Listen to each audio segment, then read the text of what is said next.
नमस्कार, मी दीपाली स्वागत करते तुमचं कुक विथ दीपा अँड लाईफस्टाईलमध्ये। आज आपण बनवतोय पोह्यांचे कटलेट। हे जितके दिसायला छान दिसतात तर त्याच्यापेक्षाही ते खायला टेस्टी आहेत आणि तितकेच ते क्रिस्पी आहेत। चला तर मग बनवायला घेऊयात पोह्यांचे कटलेट। इथं मी 2 वाट्या पोहे घेतलेले आहेत। आपण कांदे पोहे बनवण्यासाठी जे पोहे वापरतो तेच पोहे इथं घेतलेले आहेत। आता हे पोहे जे आहेत ते एक वेळ पाण्याने आपण असं धुवून घेऊयात आणि त्यानंतर एक अर्धा मिनिटभरच आपल्याला हे पाण्यामध्ये असे ठेवून द्यायचे आणि एका चाळणीमध्ये हे आपल्याला निथळून काढायचे आहेत। याच्यामधलं जे काही एक्स्ट्राचं पाणी आहे ते निथळून गेलं पाहिजे। चाळणीच्या खाली असा बाउल वगैरे काहीतरी असं ठेवून द्यायचं, म्हणजे ह्याच्यामधलं जे काही पाणी आहे ते सगळं खाली निथळून येतं। आणि त्यानंतर हे पोहे आता आपण साईडला ठेवून देऊयात। आता 2 वाटी पोह्यांसाठी इथं मी 4 उकडलेले मीडियम साईजचे बटाटे घेतलेले आहेत आणि त्यानंतर मॅशरने असं मॅश करून घ्यायचं किंवा किसणीने किसून घेतलं तरी सुद्धा चालू शकतं। मॅश केल्यामुळं एकसारखा बटाटा आपला होतो किंवा मग त्याच्यामध्ये काय होतं, जर आपण मॅश केलं नाही तर मग असे गटके गटके राहतात किंवा मग बटाट्याचे असे तुकडे तुकडे राहतात, तर तसे आपल्याला नको आहे। म्हणून मॅशरने किंवा किसणीने तुम्ही असं किसून घ्यायचं आहे। तर बटाटा आपला इथं मॅश करून झालेला आहे। त्याच्यामध्ये आपण भिजवलेले पोहे घालणार आहोत। आता पोहेसुद्धा छान असे भिजले गेलेले आहेत आणि बाकीचं पोह्यांमधलं जे काही पाणी होतं ते सगळं निथळून गेलेलं आहे। आता याच्यामध्ये चवीपुरतं घालूयात मीठ। साधारणतः पाऊण चमचा याच्यामध्ये मी मीठ घातलेलं आहे। त्यानंतर हे लाल मिरची पावडर आहे ती घातलेली आहे 1.5 छोटा चमचा। त्यानंतर हा चाट मसाला आहे तो पाव चमचा घातलेला आहे किंवा तुम्ही याच्याऐवजी आमचूर पावडरसुद्धा वापरू शकता। गरम मसाला घातलेला आहे अर्धा छोटा चमचा। धना पावडर घातलेली आहे अर्धा छोटा चमचा आणि हे साहित्य हाताने असं व्यवस्थित मिक्स करून घ्यायचं।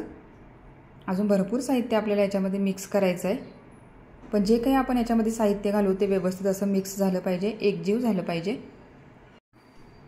हा एक प्रकारचा हेल्दी आणि तितकाच पोटभरीचा सुद्धा नाश्ता आहे। आता आपण याच्यामध्ये भाज्या ॲड करणार आहोत। तर इथं शिमला मिरची मी घेतलेली आहे, 2 मध्यम आकाराची शिमला मिरची बारीक चिरून घेतलेली आहेत, 2 मध्यम आकाराचे कांदे बारीक चिरून घेतलेले आहेत आणि मटार 1 वाटी वाफवून घेतलेले आहेत। ते आता शिमला मिरची आणि कांदा आपण याच्यामध्ये ॲड करूयात। तुम्ही तुमच्या आवडीप्रमाणे याच्यामध्ये भाज्या ॲड करू शकता। 1 छोटा चमचा इथं मी आलं किसून घेतलेलं आहे, तुम्ही याची बारीक पेस्टसुद्धा करून घालू शकता। त्यानंतर 2 हिरव्या मिरच्या घेतलेल्या आहेत, त्याचे बारीक काप करून आपण याच्यात घातलेले आहेत आणि वरून घातलेली आहे कोथिंबीर। आता घालूयात वाफवलेले मटार आणि त्यानंतर हे सगळं साहित्य जे आहे ते पुन्हा एकदा हाताने व्यवस्थित असं मिक्स करून घ्यायचं।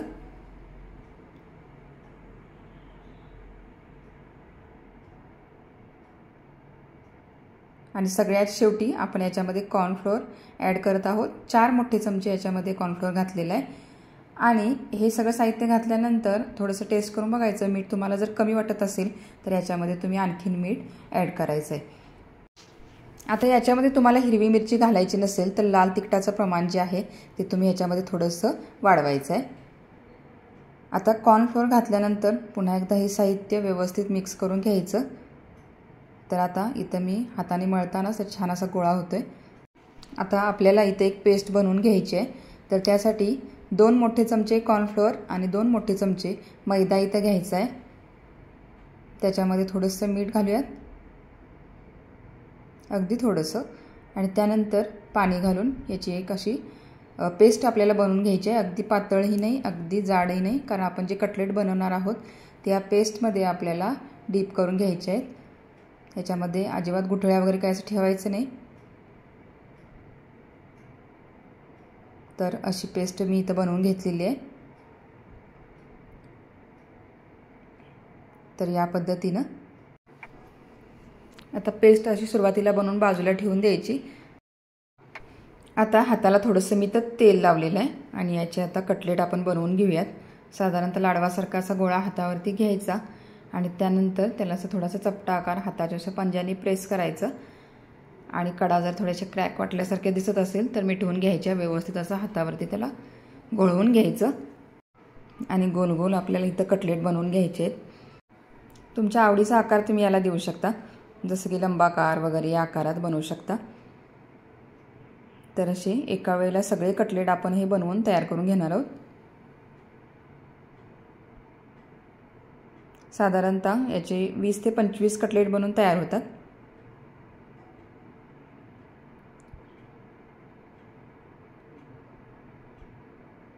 खायला खूप छान असे हे कटलेट लागतात।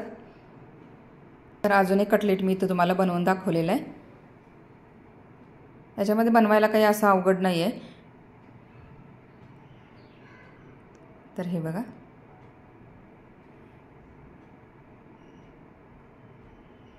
असे सगळे कटलेट मी तयार करून घेतलेले आहेत।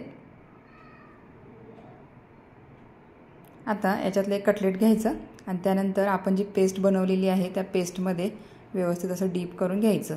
ही पेस्ट जर अगदी तुम्ही पातळ बनवली तर त्या कटलेटला व्यवस्थित अशी ती लागत नाही, कारण ह्याला छान असं बाइंडिंग आलं पाहिजे। तर असं चमच्याने थोडंसं वर घालून घ्यायचं त्याच्यावरती। तर इथं बघा मी 4 ब्रेडचा असा चुरा बनवून घेतलेला आहे। म्हणजे जे आपण नॉर्मली ब्रेड घरामध्ये आणतो तर त्याचे असे तुकडे करायचे आणि मिक्सरच्या भांड्यामध्ये त्याचा बारीक असा चुरा करून घ्यायचा आणि त्याच्यामध्ये हे कटलेट आहेत ते व्यवस्थित असे घोळवून घ्यायचे। तर इकडे साईडला मी तेल गरम करायला ठेवले होतं, त्याच्यामध्ये आपण सोडून देऊया कटलेट। तर एका वेळेला 4 ते 5 असे कटलेट क्रम्समध्ये घोळवून तयार करून ठेवायचे आणि गॅसची फ्लेम जी आहे एकदा कटलेट तेलामध्ये टाकले की मीडियम करायची, कारण याला तळायला थोडासा वेळ लागतो। व्यवस्थित असे ते ब्राऊन तळले गेले पाहिजेत आणि पलटवताना गॅसची फ्लेम जी आहे ती थोडीशी आपल्याला अजून लो करून घ्यायची आहे, म्हणजे आतून छान असे कटलेट तळले जातात। छान असा गोल्डन ब्राऊन कलर येईपर्यंत हे कटलेट आपल्याला आलटून पालटून तळून घ्यायचे आहेत।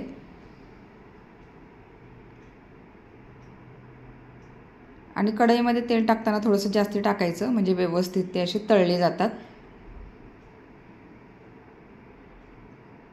आणि हे तळत असताना एक साईडला आपण बाकीचे जे कटलेट आहेत ते पेस्टमध्ये घोळवून क्रम्स लावून तयार करून ठेवून द्यायचे। तर हे बघा, छान असे कटलेट आपले तळले गेलेले आहेत, मस्त क्रिस्पीसुद्धा झालेत आणि खायला तितकेच ते टेस्टीसुद्धा आहेत। आता याच्यातून काढून आपण एखाद्या टिश्यू पेपरवरती हे ठेवून देऊयात आणि बाकीचे राहिलेले कटलेटसुद्धा मी असेच तळून घेतलेले आहेत। तर असे हे आपले पोह्यांचे कटलेट बनवून तयार झालेले आहेत। आजच ही रेसिपी तुम्ही तयार करून बघा आणि आवडल्यास कुक विथ दीपा अँड लाईफस्टाईलला लाईक, शेअर आणि सबस्क्राईब करायला मात्र विसरू नका। धन्यवाद।